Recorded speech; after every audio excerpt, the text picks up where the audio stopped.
Football has had one rule annoying fans for more than 160 years. It has canceled goals, ruined celebrations, and started endless arguments in stadiums, bars, and living rooms. But without it, the game we know today might not even exist. Today, I am not explaining what offside is. I am explaining why offside exists. In football, a player can be punished for being in the wrong place at the wrong time. It sounds strange. Why penalize someone for being closer to goal? The answer becomes clear when we imagine football without offside. Without it, a striker could spend the whole match standing next to the goalkeeper, waiting for a long ball. He would not need to move with the team, build attacks, create space, or beat the defensive line. He would only need to wait. That is exactly the kind of game offside was created to prevent. In 1863, when the first official rules were written in England, offside was already part of football. But the original version was brutal. Any player ahead of the ball was offside. In practice, this made the forward pass almost impossible. What is now basic in modern football was almost illegal. Teams moved forward by carrying the ball in physical plays that looked closer to rugby than football. But in 1866, the rule changed. An attacker was now legal if there were 3 opponents between him and the goal line. It sounds small, but it changed everything. It opened space for the forward pass and helped create the passing game. That was when offside gained its real purpose, forcing attackers to move with the play. The rule stops a player from standing near the goal and just waiting. It forces the attacker to time his run, follow the team, and beat the defensive line at the right moment. That is why football is strategy, movement, timing, and teamwork, not just long balls into the penalty area.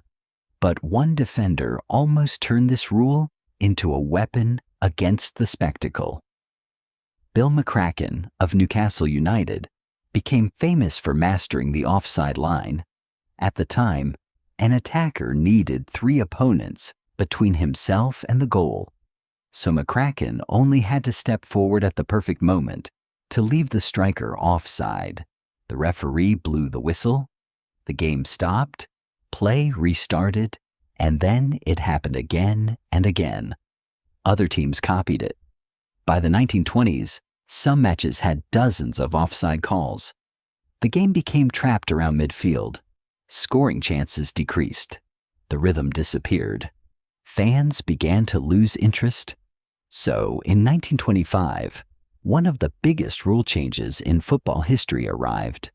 The requirement changed from 3 defenders between the attacker and the goal to 2. That gave attackers more space, and goals immediately increased. A single line in the rulebook transformed the game. Managers had to rethink teams, defenders had to relearn how to mark, and new systems appeared. Over time, the rule kept changing to balance defense and attack. In 1990, being level with the second-to-last defender stopped being offside. When the line was even, the advantage went to the attacker. Then in the 2000s, the interpretation changed again. Being in an offside position was no longer an offense by itself.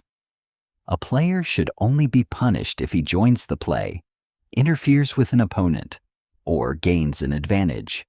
In other words, a player can be ahead of the defense, but if he does not affect the play, the game continues.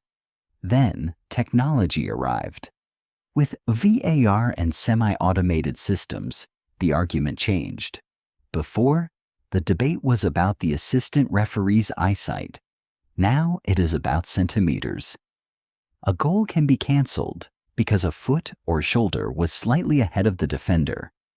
Precision increased, but so did the complaints. Could football simply remove offside? It could. But the result would be long balls, attackers waiting inside the penalty area, and less midfield battle. It would be more chaos than construction. That is football's dilemma. More goals without destroying the structure of the game.